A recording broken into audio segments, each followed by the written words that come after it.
My name is Jason. I'm 38 years old, and up until 3 months ago, I thought my family was the one thing in my life that was truly solid. My wife, Erin, and I had been married for 12 years. We had a daughter, Emily, who just turned 9, and we'd always been the kind of family people pointed to as goals, at least from the outside. We weren't rich. We weren't flashy, but we were happy, or so I thought. It started with a suggestion that sounded innocent enough. Erin told me she wanted to celebrate our anniversary a little differently this year. She said she'd been feeling nostalgic, missing the quiet, simple moments we used to have before work and parenting took over every hour of every day. So she booked a long weekend at her family's old cabin, way out in the woods near Pine Lake. I remember feeling touched when she brought it up. We hadn't been there since Emily was 3. It was remote, peaceful, and had no cell service. A place you went to unplug and just be together. Erin made it sound so sweet, so genuine. But there were little things that didn't quite add up. She seemed distracted leading up to the trip. Snappy when I asked harmless questions, like whether we'd need extra firewood or if I should check the car's oil. She kept her phone glued to her hand, but would flip it face down the second I walked in the room. I told myself I was being paranoid. That maybe I'd been distant lately, working too many hours. That maybe she just needed a break. Maybe we needed a break. So I pushed the doubt away. When we packed up the car that Friday morning, Emily seemed quieter than usual. She's normally a little chatterbox. She'll ask you 100 questions about clouds, birds, whatever passes her window. But this time she just sat in the back seat, hugging her favorite stuffed rabbit, eyes on the floor. About an hour into the drive, I asked her if she was excited. She just shrugged and said, "Yeah, Dad." That was it. It was so unlike her that I looked at Erin, as if to say, "Did you hear that?" But Erin just smiled, that tight, forced smile she'd been wearing for weeks, and said, "She's probably carsick." I wanted to believe it. Another hour passed. Emily fell asleep, or at least pretended to. Erin was scrolling her phone, texting so fast her thumbs were a blur. Every time I glanced over, she'd tilt the screen away. That pit in my stomach was growing. We stopped at a little roadside diner for lunch. While we were eating, Emily tugged on my sleeve and whispered, "Dad, can we get snacks for the cabin?" "Sure, sweetie." But then she leaned in closer, eyes big and serious. At the gas station next door, I glanced at Erin. She didn't notice. She was tapping out another message, barely touching her food. So I told Emily, "Okay, we'll stop. You and me." When we finished lunch, I told Erin to relax in the car. "We'll just be a few minutes," I said. She didn't care, just waved me off. The gas station was mostly empty. Fluorescent lights flickered overhead. Emily grabbed a couple of candy bars, then pulled me toward the back near the bathrooms. "Em, what's up?" She looked up at me, and her lip trembled. Then she reached into her little pink backpack and pulled out a phone. Not hers. Not mine. It was Erin's second phone, the one I didn't even know existed. I remember feeling my chest go tight, like my lungs just forgot how to work. I knelt down in that grimy gas station hallway, my knees on the cold tile. "Where did you get this?" I asked. Emily's voice was so small. "I found it under Mommy's clothes when I was packing my stuffed animals." I didn't mean to, but I heard her talking on it. "It's not her phone, Daddy." She handed it to me. It was unlocked. She must have seen the code. 9 years old, and already carrying secrets too heavy for her tiny shoulders. I opened the messages, and my whole world tilted sideways. There were texts, dozens of them. Late nights, early mornings. Some just hours before we left for this romantic getaway. All to the same contact, just saved as M. I didn't know who M was, but I knew what he was. The messages weren't subtle.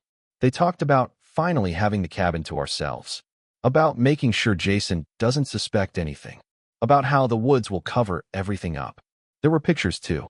Blurry selfies of Erin, half naked in our bedroom. The same bed where I'd been sleeping next to her every night. In some, she was with him. A man I didn't recognize. Tall, bearded, grinning at the camera like he owned her. I don't remember dropping the phone, but I must have. Because the next thing I knew, it hit the floor, skidding under the sink. Emily touched my shoulder. "Daddy, please don't cry." But I wasn't crying. I was staring at that grimy tile floor, feeling every part of my body go cold. The love of my life, the woman I trusted more than anyone, was planning to take me to the middle of nowhere with a man who thought the woods will cover everything up. Was I reading too much into it? Maybe, but my gut said otherwise. And my gut had never screamed at me so loud in my entire life. I picked up the phone, slipped it into my jacket pocket, and pulled Emily into my arms. "It's okay, baby," I whispered. "You did the right thing."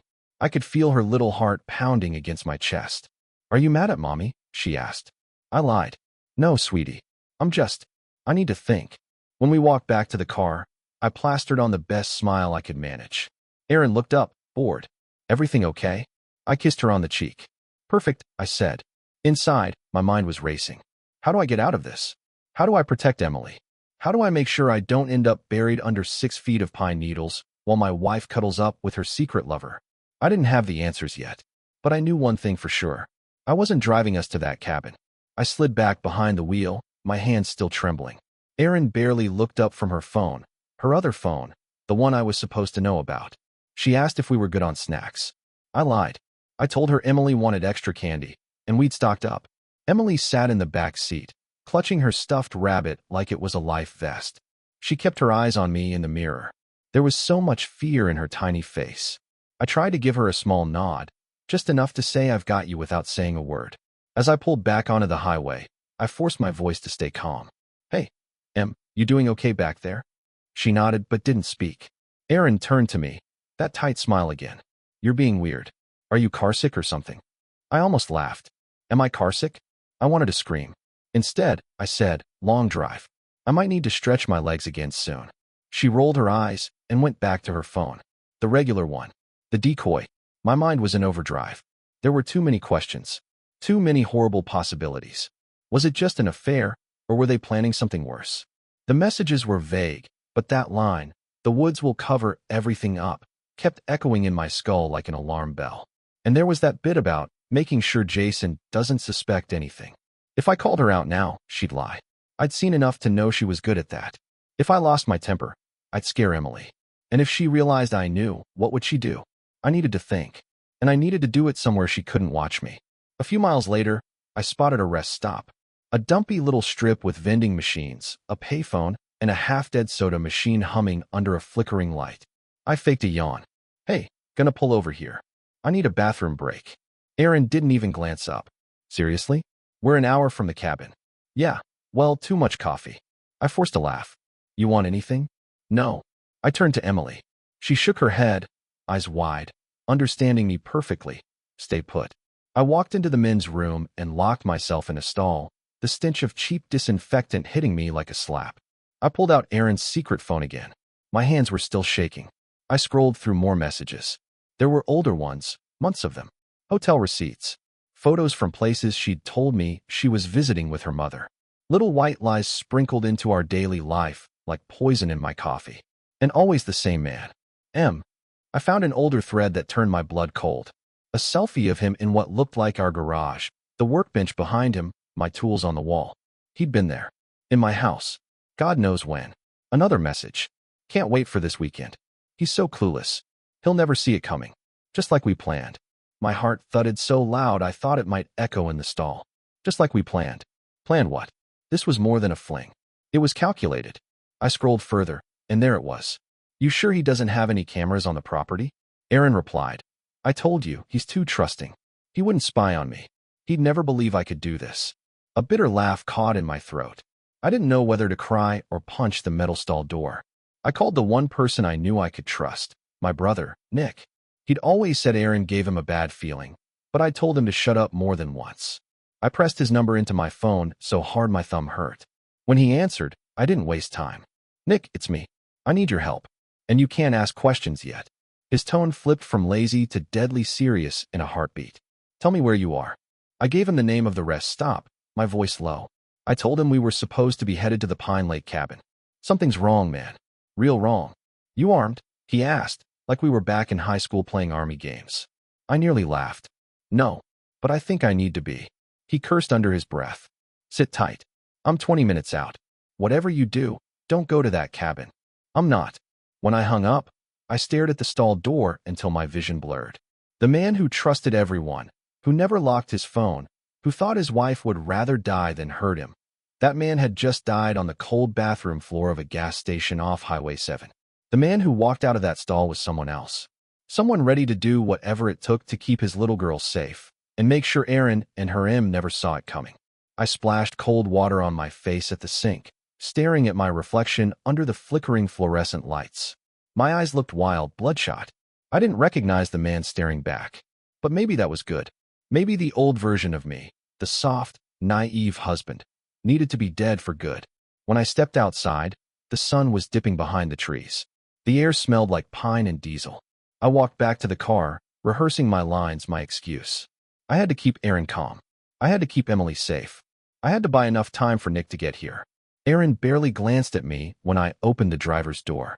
"You get your bladder under control?" she said with that fake little laugh, like we were still the couple everyone envied. "Yeah," I said. My voice felt like gravel. "Hey, I was thinking. There's that old roadside inn about 10 miles back. The one with the big neon sign." She frowned. "What about it? Why don't we stay there tonight? Emily's carsick. I'm beat.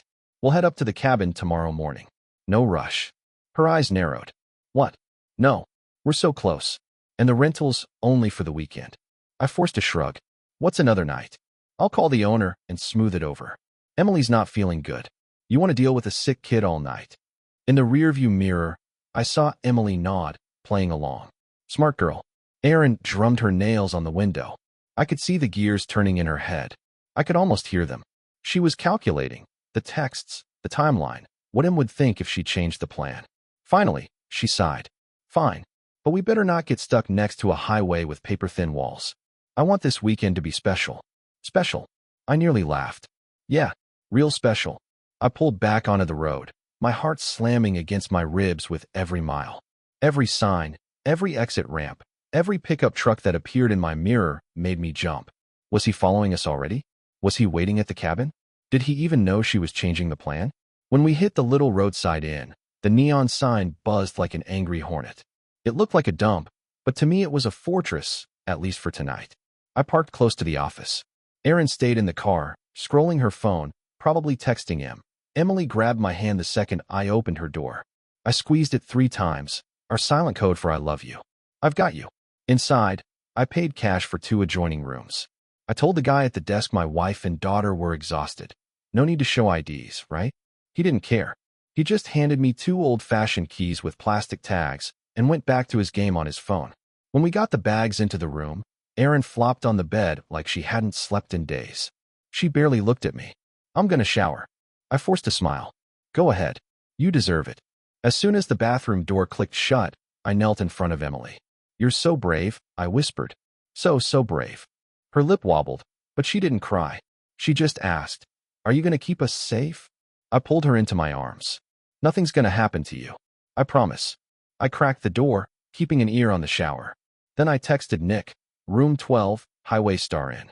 "She's here." "He's not. Yet." 3 dots appeared. Then his reply, "ETA 5 minutes. Sit tight." Doors locked. I double-checked the bolt, the chain, everything. I tucked Emily into the bed furthest from the window and told her to pretend to sleep no matter what she heard. She nodded, her rabbit clutched so tight its ears were bent backward. The shower turned off. I sat in the armchair by the door, trying to look casual, my phone hidden in my palm. Erin stepped out in a towel, her hair dripping. She looked at me with that same empty smile. "What are you doing over there?" "Just giving you space." She sat on the edge of the bed, scrolling that phone again. I knew who she was texting. I could practically hear the words in my head. "Change of plans. We're at the inn. What do we do?" A knock on the door nearly made me jump out of my skin. 3 quick taps, Nick's signal. Before Erin could even react, I was up and opening the door. Nick slipped in, his eyes scanning every corner of the room in 2 seconds flat. Erin's smile vanished. "What the hell is he doing here?" Nick crossed his arms, staring her down like she was something he'd scrape off his boot. "I'm here," he said, "because you and your little boyfriend have got 5 seconds to explain what the hell you were planning to do to my brother." Erin's mouth opened, but no words came out. For the first time since we left the house that morning, I saw her mask slip. And behind it, nothing but cold calculation. She didn't even bother pretending to be innocent. That told me everything I needed to know about who she really was. The sweet wife act had vanished like smoke. Erin looked from me to Nick, then back to me. Her eyes narrowed into something sharp and dangerous. "So, what? You've got your big brother here to save you. That's cute, Jason." Nick let out a low, humorless laugh. "You think this is a joke? You think you can drag my niece into the middle of your sick games, and I'm just going to stand here?" She stood up from the bed, still clutching the towel like she might drop it just to shock us back into silence. But Nick didn't flinch, and neither did I. She tilted her head, that little mocking smile creeping back onto her lips. You don't know what you're talking about. I stepped forward, my voice calm but shaking at the edges. I saw your other phone, Aaron. Emily found it. The messages. The pictures. Everything. You were planning to meet him at the cabin. She didn't deny it. She just rolled her eyes. And what? You think I was going to do something to you? Grow up, Jason. It's an affair. You pushed me to it. I actually laughed, a bitter sound that felt like it scraped my ribs on the way out. Don't insult me. Don't stand there and act like this was just sex. The woods will cover everything up. That's what you and your boyfriend said, right? You were going to take me out there and make sure I didn't come back. Nick stepped closer, his voice low, steady, the voice he used when he wanted to scare someone without raising his volume. Where is he, Aaron? Is he waiting at that cabin? Or was he going to follow you here? She crossed her arms, the towel slipping a little. I don't have to tell you anything. Emily's small voice cut through the room. I turned and saw her sitting up on the bed, her stuffed rabbit clutched under her chin. Mommy, why did you want to hurt Daddy? The question sucked every ounce of air out of the room. Aaron froze. For a split second, I thought she might finally break, apologize, cry, be human for once. But no. She looked at our daughter and said, Go back to bed, Emily. This is between grown-ups.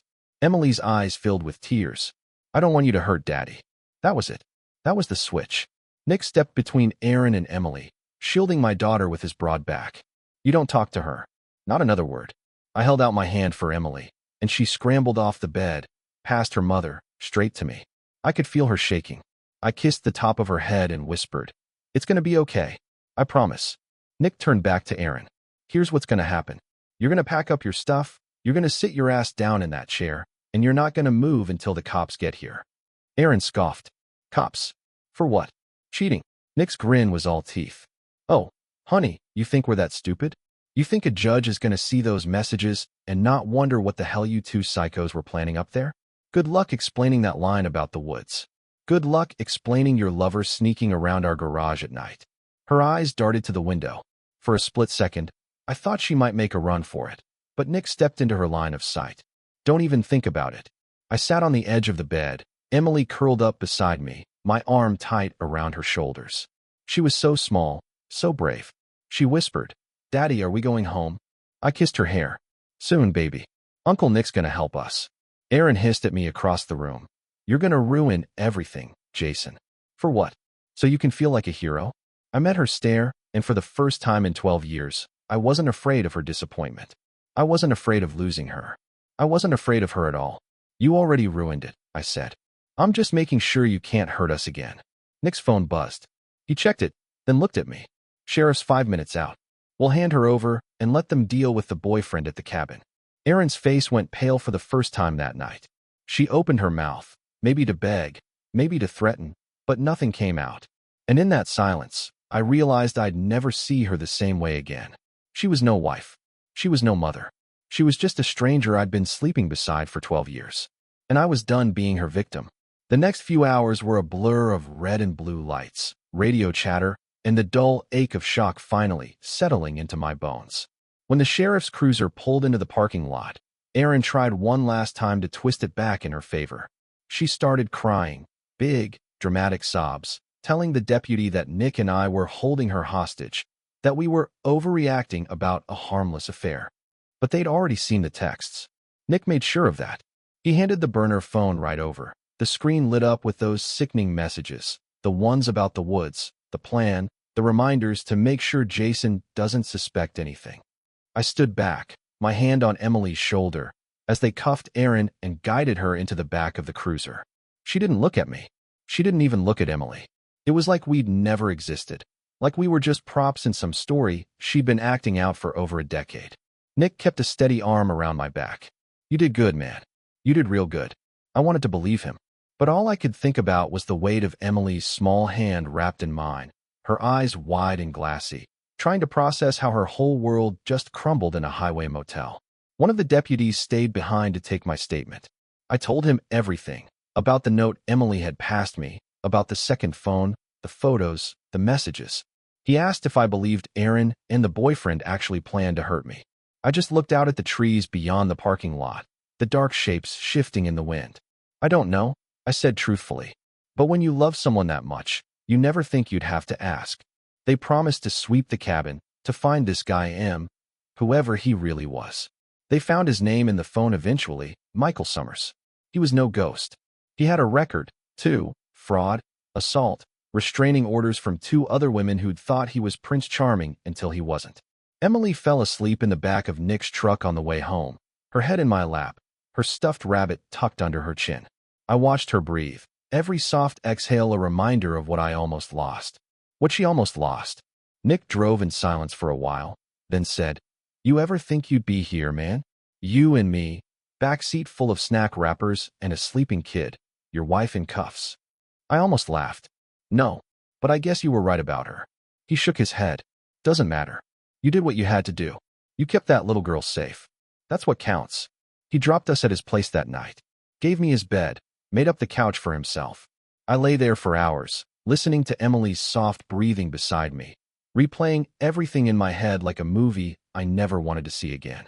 I thought about the lies, the nights I'd lain awake wondering why she was so distant, the excuses I'd accepted because it was easier than facing the truth, that the person I loved most had been building my grave behind my back. In the weeks that followed, I lawyered up. Divorce papers were filed. Erin tried to contact me once from jail, but I blocked her number. Michael was picked up 2 days later trying to cross the state line. He confessed to everything, said it was just a plan to scare me. The sheriff didn't buy it. Neither did I. It wasn't a clean ending. Nothing about betrayal ever is. But every day that I woke up to Emily's sleepy smile, her little arms around my neck, I knew I'd made the right choice. I'd turned the car around. I'd chosen my daughter over my pride, my illusion, my fear.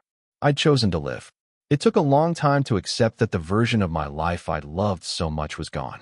But one night, a few months later, Emily crawled into my lap while we were watching some dumb cartoon on Nick's couch. She looked up at me with those big, brave eyes and said, "Daddy, I'm glad you listened to my note." And in that moment, I realized something. Sometimes revenge isn't about getting even. Sometimes it's not about hurting the people who hurt you. Sometimes revenge is just surviving. It's turning the wheel when you're headed for a cliff and never looking back.